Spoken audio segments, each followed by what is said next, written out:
புனிதர்கள் வரலாறு. இன்றைய புனிதர் மௌனத்தின் ஆழம். புனித சூசையப்பர். திருநாள் மார்ச் 19. சிந்தனை. நன்று நன்று. நம்பிக்கைக்குரிய நல்ல ஊழியனே, சிறியவற்றில் நம்பிக்கைக்குரியவனாயிருந்தாய், ஆதலால் உன்னை பெரியவற்றுக்கு அதிகாரியாக்குவேன். உன் தலைவனது மகிழ்ச்சியில் சேர்ந்துகொள். புனித சூசையப்பர் நல் மரணத்திற்கும் தொழிலாளர்களுக்கும் பாதுகாவலராக விளங்குகிறார். கலிலேயா நாட்டில் நாசரேத்து நகரத்தில் தாவீது மரபில் யாக்கோப்பு நீப்பி என்ற ஏழை பெற்றோருக்கு பிறந்த மகன்தான் சூசை. சூசை என்றால் வளம் உடையவன் என்று பொருள். இவர் 12 வயதில் தவநிலை நாடி காட்டுக்கு சென்றார். வழியில் முதியவராக வந்த ஒரு வானதூதர், மாசற்ற வாழ்வு மனத்தால் ஆவதேயன்றி இடத்தால் ஆவதன்று, மக்களிடையே வாழ்ந்து தவம் புரிந்து 2 அறத்தையும் துறவறம் இல்லறம் நடத்தும் பேரறமே மாட்சியுடையது என்றார். காட்டிலிருந்து வீட்டுக்கு வந்த சூசை உலகோரின் தீமை நீங்கி நன்மை பெருகும் பொருட்டு கடவுள் மனிதனாக பிறக்க வேண்டும் என்று எப்போதும் ஜெபித்து வந்தார்.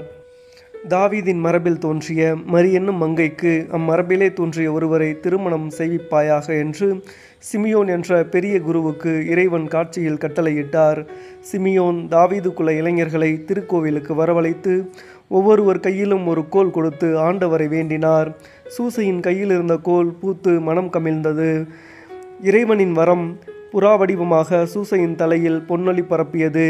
33 வயது சூசைக்கும் 15 வயது மரியாளுக்கும் திருமணம் செய்வித்து, ஆண்டவர் உங்கள் மரபில் அவதரிப்பாராக என்று சிமியோன் ஆசீர்வதித்தார்.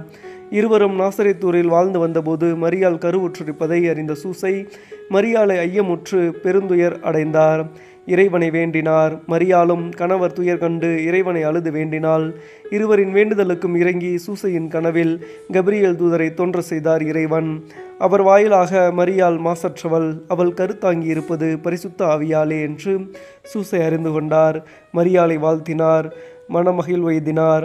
சில நாட்களுக்கு பின் இருவரும் குடிக்கணக்கு பதிவு செய்ய சொந்த ஊராகிய பெத்தலேமுக்கு சென்றனர்.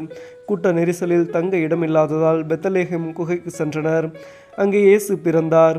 சாமக்காவல் புரிந்த இடையர்களுக்கு இயேசு பிறப்பு இறை தூதர்களால் அறிவிக்கப்படவே அவர்களும் வந்து பாலனை ஆராதித்து வணங்கினர். பிறந்த 8ஆம் நாள் யூத சட்டத்தின்படி விருத்த சேதனம் செய்து பிள்ளைக்கு இயேசு என்று பெயரிட்டனர்.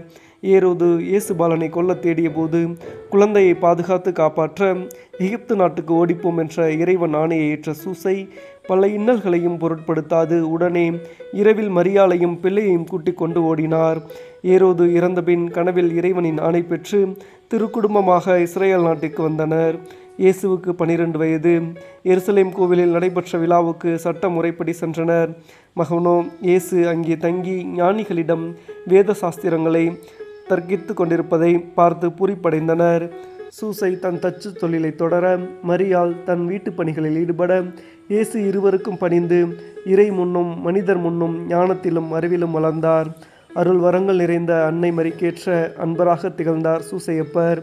தன் வாழ்வின் இறுதியில் இயேசு மரியின் கனிவான பராமரிப்பில் வாழ்ந்து சூசை கண்மூடினார். அவரை நோக்கி மன்றாடுவோருக்கு பரிந்து பேசுவதற்காக விண்ணில் இடம் பெற்றிருக்கிறார். அவரை நாமும் அண்டுவோம், நலம் பெறுவோம்.